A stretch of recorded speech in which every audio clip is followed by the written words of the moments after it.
How's it going, ladies and gentlemen? Welcome back to another episode of Like Me Easy. And today we got a gaming laptop to look at, taking a break from the gaming desktops.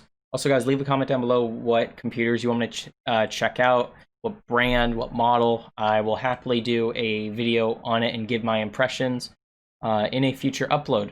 So without further ado, if you guys haven't already, smash the like button, hit that subscribe button, hit that bell notification if you guys want to get notified exactly when I upload content. Because I've been uploading a lot, I will be having to take a short break, maybe a mid-sized break over the summer just because I have a job coming up. So I will try to get as many uploads as possible to you guys. But just keep in mind, I'm not going to have as much time as I have right now. So this is made by Asus, 4.3 out of 5 star rating. That's solid with 134 ratings, good sample size. 2019 model, so this is a year old at this point. This is Asus's, or Asus, depending on how you say it. It's their 2019 ROG 15.6-inch gaming laptop. This is the one, I know they make the TUF model. This is the one that's heavily targeted towards gamers. Just look at the aesthetic here. It looks like a gaming laptop. You cannot deny that. Oh, they even have ports in the back. I think it's HDMI, maybe Ethernet. I can't tell. What do we have on the side? SD card reader, maybe right there. Can I get a view from the other side? These look like USBs and a combo jack. But yeah, as I was saying, this is definitely targeted towards gamers. It's not the most gamer-ish laptop I've ever seen, but it's definitely like, yeah, you could. This is definitely some gamer aesthetics on it. So just keep that in mind if you're buying this and you're around other people and you don't want to look like a gamer. Maybe this isn't the laptop for you. I don't know. So we have an Intel hexa-core, hexa meaning 6, a 6-core processor, i7 9750H. I can't speak properly in this video. So i7, check plus there. And 4.5 gigahertz. That's extremely high. That's way higher than normal. Most are like 3 gigahertz. 16 gigs of DDR4 RAM. Thank you. Finally, computer with over 8 gigs. Terabyte hard drive.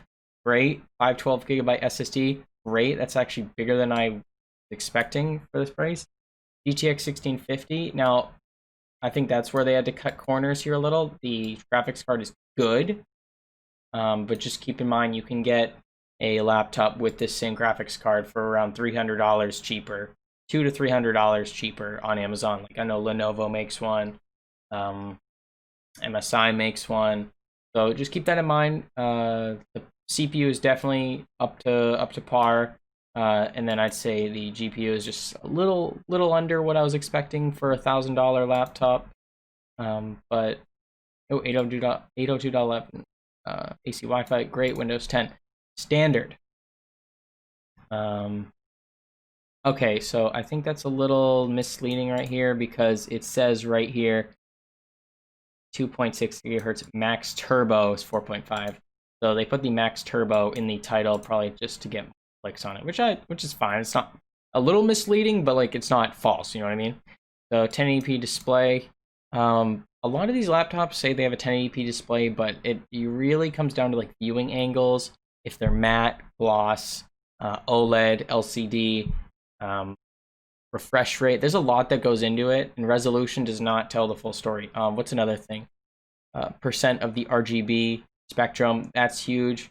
Usually they'll list it somewhere here, but okay, so we have 3 USB 3.0s, an HDMI, no webcam.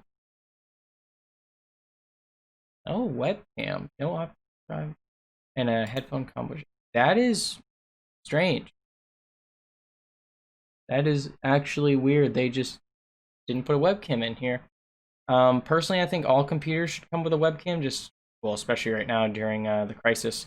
Having a webcam is necessary for video chat, and if you're going to make me go buy an external one when I'm paying $1,000, oh, I gotta knock a point off for that one.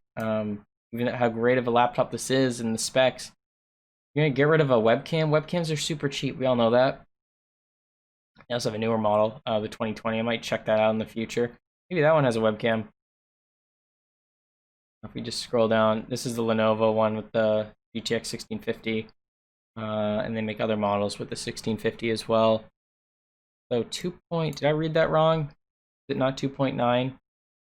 Oh, it's 2.6. Okay, so that's actually slightly underclocked. Maybe it's because it's a 6-core processor, but most of these are 6-core processors.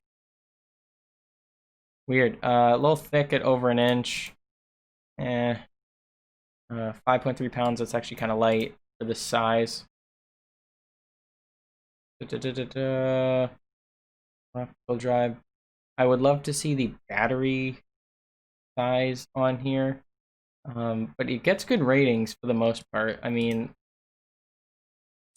as long as most people are saying it's a good laptop. Oh, it looks like you can customize the keyboard RGBs. It's RGB backlit, which is cool. School video editing, and my old one is getting old, but this is a very good laptop. Just remember that for serious gaming, you'll definitely need it plugged in. Yeah, I mean, you usually can't game on gaming laptops for too long. Your computer will often limit the CPU and GPU, and to protect against like battery life and just like destroying it. You definitely need your computer plugged in. Simply adjust. Okay, so on battery power, it seems to try to conserve battery by limiting performance, but that's all laptops, honestly, and you can adjust that. So I think most people are saying it's good. I'd say it's okay. It seems that like every laptop I review on this channel has a drawback or two, and I haven't really seen the perfect gaming laptop. So we'll have to keep waiting in the future for these companies to innovate on laptops. So yeah, guys, if you enjoyed this, subscribe, hit the notification bell. Let me know what you thought of this computer in the comment section below. I would love it if you guys recommended some future brands to me. I would love to check those out and do a video on them, especially on this channel. So I'll see you guys in the next one. Peace out.